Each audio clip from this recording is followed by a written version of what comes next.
I'm Jeff Schwartz, and we're here at the IMS show 2019, and I'm doing my personal review of the motorcycle show. Everybody knows I'm into four wheels, but God, I love two wheels as well.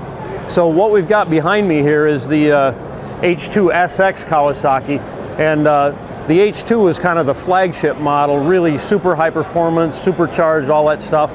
And the SX version came out last year, and it's a little bit toned down, user-friendly, a little more of a sport touring ride. But it's got that really awesome H2 styling, and very radical. It's a supercharged 1000cc engine. I'm not quite ready for one yet because my ZX14R has similar performance, and it's just a few pounds heavier, so I'm not quite ready for one. But it's a great bike, and they have an entry-level bike this year as well, for a 400 that has a lot of the styling cues of the bigger bike. So we'll go check that out. So this is the entry-level ZX400 Ninja, and you can see the front end styling is very similar to that H2. It's really awesome how these entry-level bikes have gotten to look like the full-size real deal. So a fun little bike, even for a 6'1" guy like myself, I fit comfortably on this thing. It would be really fun ripping this thing around town. Of course, with more powerful stuff in my stable, you probably won't find me on one of these anytime soon. So guys my age generally grew up riding Honda Mini Trail 50s and CT 70s. Unfortunately, I couldn't afford one back then, but Honda kind of reintroduced the mini bike to the market recently with their Grom, and now the other manufacturers are following suit. This is a Kawasaki 125, and it's similar styling to the other machine, but a full-size adult can fit on this. So the handling and stuff like that on this particular bike is a lot better than, say, like a scooter, and it's got disc brakes and all kinds of cool stuff on it. So just for bopping around town or going to the grocery store with a backpack or something on here, this would be fun just to rip around, especially if you're a young kid and insurance is real cheap. $3,199 is retail on this thing. Pretty good value, really. We touched on this model last year. This is the Z900 RS, and this was introduced last year, and it's still cool as heck. It's got the retro paint scheme like the old Z1, and a fun, really neat bike. Kind of simple, but it's got the water-cooled engine that looks like an old air-cooled engine. So pretty neat bike. This is a brand new bike for Kawasaki this year. It's the W800. It's kind of harkens back to the British bike of the 60s. So it's kind of like, I guess, Kawasaki's version of a Triumph. It's a great looking bike, and I'm sure it's nice and reliable, but for my money, I think I'd have the real deal, like a Triumph Street Twin, for example. But, good job for Kawasaki, and this should do good in the third world market.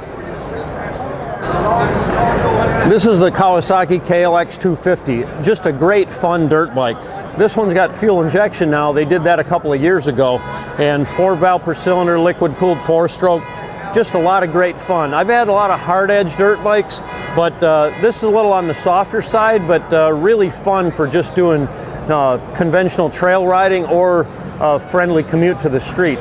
They're $53.95, which is a heck of a deal, and insurance is real cheap on these things. So a really nice bike and a great value.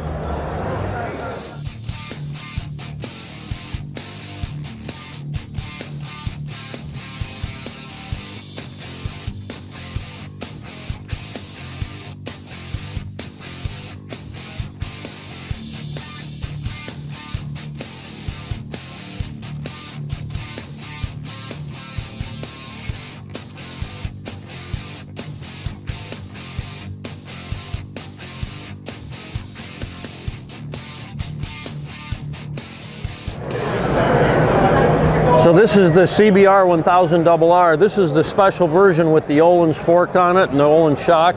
And I guess this one's probably got the Brembo brakes as well. So HRC stuff, basically what they run in World Superbike. So pretty good machine here. I love the gold wheels. This is the Honda Grom that kind of reintroduced the millennial generation to mini bikes. As I showed you earlier, the Kawasaki version, but this is the one that kind of restarted it all. Honda's also got the new Super Cub over there, which is like harkens back to the old step-through that was even earlier than the Honda Mini Trail. So another cool bike. Here's a modern version of the old original Mini Trail. They've even got it in the red color of the original 69 model. Pretty cool. Looks like it's got a little bigger engine in it and MSRP of $41.99. So if you want an old Honda Mini Trail, you might consider looking at the new ones, because at the auctions recently I seen original Mini Trails that were restored going for the $7,000 to $10,000 range. So you can buy this one for a lot less.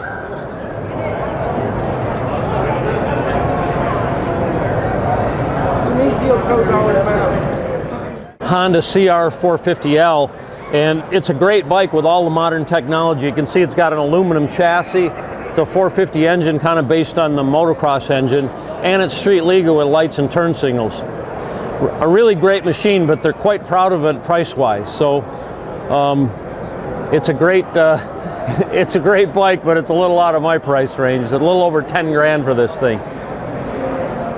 So what we got here is a Thruxton 1200R, but this is the Triumph Factory Custom. So these are going to be limited edition bikes, and it's got all kinds of special parts: carbon fiber bodywork, racing exhaust, higher spec shocks, Öhlins forks.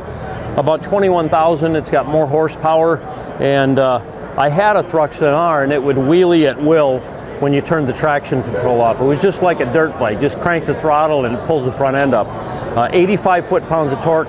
This one's got 107 horsepower. The regular Thruxton has 100 horsepower. But really fun bike, and retro look, but it's got all the performance of a modern bike.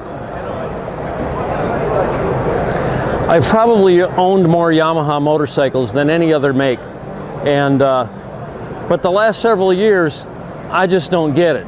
I tried with a R1 Anniversary Edition, a 2016, the yellow version, and it rode like a truck. The throttle was very abrupt and jerky, and quite frankly, I had it for 2 months and I sold it. I hated it, and you know, I don't know what they're thinking here, but I can't really think of anything good to say. That's all I can say.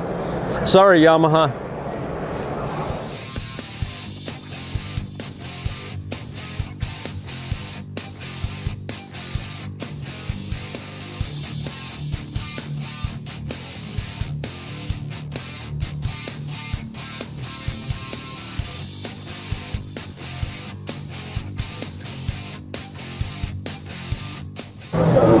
Indian FT 1200R. This is an American bike that I could get into.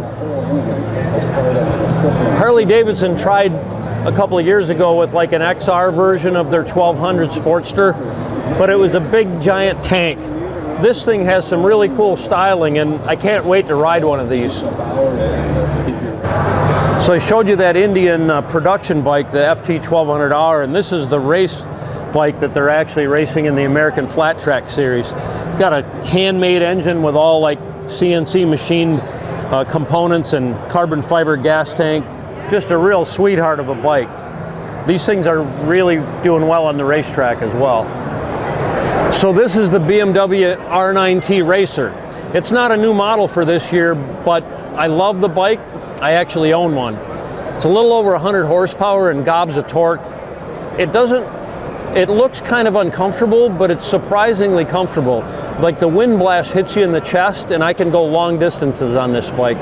It's really a great bike, and I love the old school horizontally opposed twin cylinder. It's 1170 cc's, and like I said, gobs of torque and a phenomenal handling machine.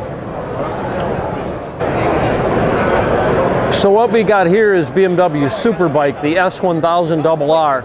Well over 200 horsepower. This bike's been completely revamped for this year, and I'd love to ride one of these things.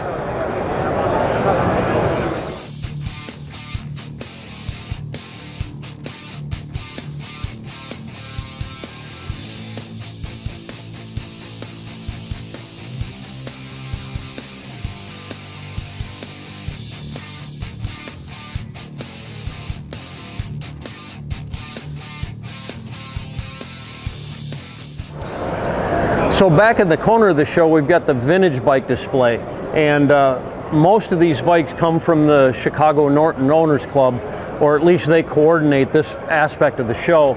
So we got some really cool variety of bikes here, even a couple of dirt bikes. I see a Mako and a Husqvarna and an old BSA Victor. Here we've got an HRD Vincent, and these things are super expensive. They were basically super bikes back in the day. I don't even know all the specifications on them, but you know, they went well over 100 miles an hour, and they were like way ahead of anything of the Harley and Indian back in the day. So quite a high performance machine, and I don't even want to guess how much this is, but I did see a Vincent Black Lightning sell at Bonham's earlier this year, which was just a few weeks ago, for $278,000. So a big dollar motorcycle, even though this isn't that specific model. I'm sure it's a very valuable piece, and to get to see some of these old bikes pulled out of the mothballs, it's a great treat here at the IMS show. And everybody knows I love Makos. I race an 81 in vintage.